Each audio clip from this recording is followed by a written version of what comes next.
Hey guys, for this video, I'm going to show you how to add appointments in Google Calendar.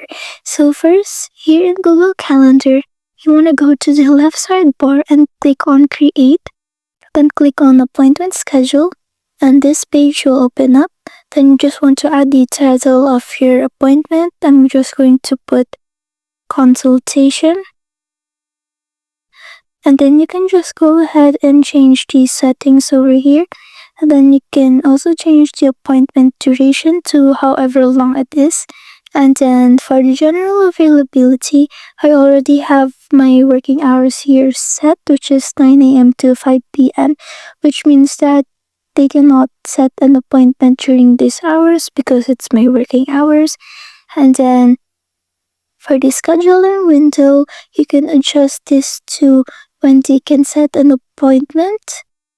And then for the adjust availability, you can change a date's availability. Let's say, for example, the date is on holiday, like so.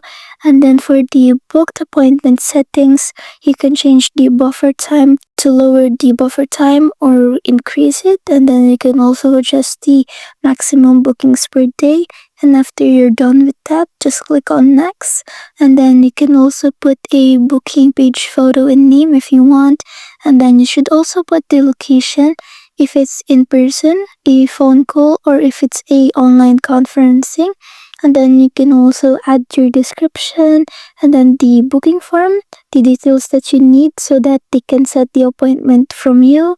And after you're done with that, just click on save and then just click on share. Then just go ahead and copy the link and send it to anyone who needs to set the appointment with you. So that's it. Thanks for watching.